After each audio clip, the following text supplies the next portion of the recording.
o paciente chegou com uma fobia de avião. Ok, então qual é o meu objetivo? O meu objetivo é reduzir a fobia, claro. Ele tem medo de avião, eu vou tentar reduzir. Para você que já trabalha ou que já pensa sobre isso há mais tempo, sabe que não é o bastante. Não é o bastante para uma psicoterapia significativa, para uma psicoterapia humana. Pelo contrário, o primeiro passo que nós temos é de tentar verificar ou acessar a integralidade desse sujeito. E acessar a integralidade de um sujeito é conhecê-lo nas suas dimensões afetivas, cognitivas, atencionais, de motivação, de ação, de self. Cada uma dessas dimensões psicológicas tem um mundo dentro da psicologia. Mas o que nós vamos tentar focar nesse curso é que para cada uma dessas dimensões psicológicas, nós temos um tipo de processo. Quando eu falo processo, é processo de mudança clínica que é mais saudável, ou um processo de mudança clínica que é não saudável. E aí eu vou voluntariamente, deliberadamente, não entrar demais na questão do que é saúde e não saúde aqui. O que eu quero dizer para você, em parte, é, quando eu falo de processos saudáveis, eu quero falar de processos de mudança clínica que levam o sujeito a viver uma vida segundo a qual ele pode se orgulhar, ou segundo a qual ele pode considerar significativa. E quando eu falo de processos não saudáveis, o que eu estou falando é daqueles processos que afastam o sujeito da vida que ele gostaria de viver. Então, para cada uma dessas dimensões psicológicas, nós vamos lidar com alguns processos. Alguns que envolvem questões saudáveis ou de saúde, alguns que envolvem questões que não são tão saudáveis. Nessa aula de hoje, nós vamos lidar com o pilar da esquerda, que é a abertura. Nesse pilar da esquerda, que é a abertura, qual é o nosso objetivo? O que é que a gente investiga nos nossos clientes? São duas dimensões psicológicas, que é afeto e cognição. Nessa dimensão psicológica, que é o afeto, como o sujeito se relaciona com a sua própria experiência afetiva, nós vamos falar de um processo de mudança clínica, de flexibilidade psicológica, que chama-se aceitação. O processo de inflexibilidade psicológica, ou seja, a sua contrapartida, que é um processo não saudável, será evitação experiencial. A gente vai conversar sobre isso daqui a pouco. Segundo elemento desse pilar, que é a abertura, é a cognição, ou a maneira como o sujeito se relaciona com seus próprios pensamentos, com as suas próprias crenças, o impacto que isso tem na sua vida. E para o processo de flexibilidade psicológica envolvendo essa dimensão psicológica, nós vamos falar sobre desfusão cognitiva. A sua contrapartida em inflexibilidade psicológica seria a fusão cognitiva. Primeiro, por que as pessoas nos procuram? Tentei sintetizar isso aqui.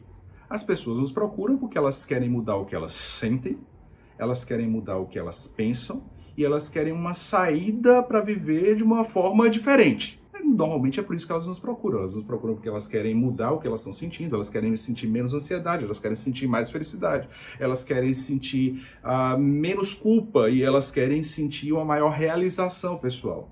Elas nos procuram porque elas querem mudar os pensamentos delas, elas querem que aquelas memórias vão embora, elas querem que aqueles pensamentos que estão vindo o dia todo, que machucam tanto, vão embora de alguma forma, elas querem pensar mais positivo sobre a vida, elas querem ter uma atitude mais positiva sobre a vida. E elas nos procuram porque elas querem viver de uma outra forma também, elas não estão tão satisfeitas com a forma que elas vivem. São esses três elementos aí. E você pode olhar para isso e dizer, ok, isso é relativamente óbvio para mim, assim, as pessoas procuram psicólogo por causa disso. Mas pensando um pouco sobre isso, eu estive no começo desse ano de 2021 com os meus pais. E os meus pais, eles têm 78 anos de idade, eles têm meses de diferença entre eles.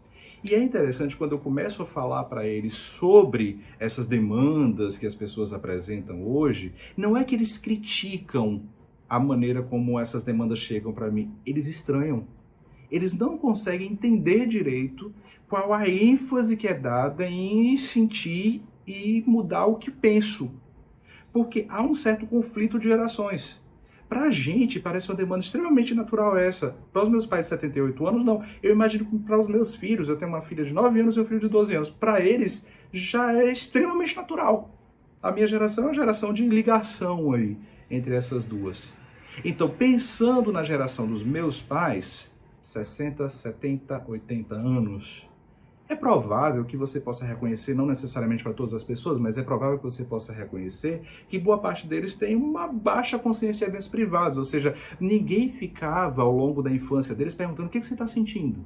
Descreve para mim melhor esse sentimento. Olha como é que os seus pensamentos estão organizados. Não, mas pelo contrário, orientavam eles para uma ação. E quando eu falo orientavam para uma ação, normalmente é uma ação engajada de forma transcendente. Deixa eu tentar explicar isso. O que eu quero dizer é que eles normalmente não estavam voltados apenas para si, mas para algo que transcendia sua própria subjetividade. Por exemplo, a honra da família. Por exemplo, a organização familiar. O meu pai, por exemplo, relata que quando chegava a hora de escolher os cursos universitários, era assim, quantos somos? A família precisa que alguns vão para a universidade e que alguns não vão para a universidade, mas mantenham aqueles que lá estão. E aí hoje, para os meus filhos, provavelmente daqui a alguns anos, quando eles estiverem na adolescência, vai ser assim, mas como é isso? Isso é um atentado contra a individualidade. Mas na geração dos meus pais, não, porque os valores, eles transcendiam o indivíduo e eles ocupavam a comunidade.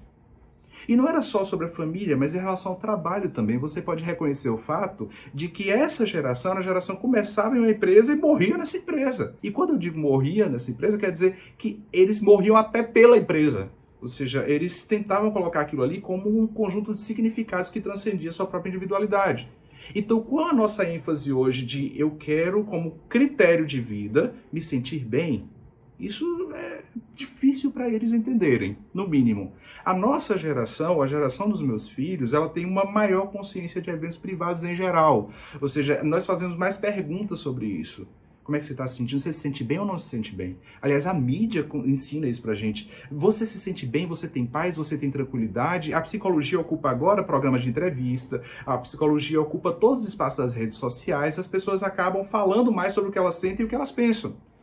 Ao mesmo tempo, você pode reconhecer verbalizações como mas é uma geração pouco engajada, é uma geração que não dá valor às coisas, é uma geração que não sabe o que quer, é um sujeito que só olha para dentro, que não olha mais para fora. A questão não é de que os fenômenos, que os fatos clínicos tenham mudado tanto. Os fatos até continuam muito parecidos, mas os fenômenos clínicos mudaram, ou seja, a maneira como essa experiência clínica acontece mudou. Sabe quando foi que me chamou a atenção isso? Foi num livro de um psicanalista chamado Charles Melman. O nome do livro, se não me engano, é O Homem Sem Gravidade.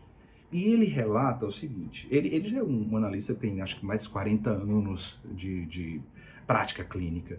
Ele diz, todo analista, e ele é da psicanálise, então ele está falando analista, todo analista já ouviu expressões como quando eu era jovem, eu tinha uma vida sexual extremamente rica, eu transava com muitas pessoas em vários lugares diferentes, com muitas experiências diferentes, e hoje eu sou casado, eu transo com uma pessoa só, e às vezes eu sinto tédio em relação a isso. O que o Melman diz é, todo analista já ouviu esse tipo de relato.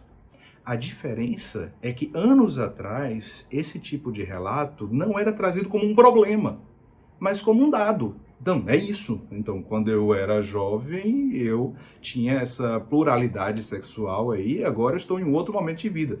Mas hoje, isso chega para a clínica como uma demanda. Psicólogo, resolva. Resolva o fato de que eu não quero sentir as limitações que eu sinto. Quer ver uma outra expressão? É de que há tempos atrás, o corpo introduzia limites que eram parte da vida. Hoje, o corpo é um problema para o psicólogo e o psiquiatra resolverem. O meu corpo não responde como ele tem que responder.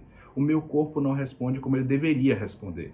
Então, há uma tentativa direta de que as nossas sensações, as sensações que o nosso corpo produz e os nossos sentimentos sejam alterados, sejam modificados dentro desse espectro da nossa relação com a nossa experiência afetiva, que é aquela primeira dimensão psicológica que nós vamos falar desses dois processos de mudança clínica. Um processo de flexibilidade psicológica e um processo de inflexibilidade psicológica.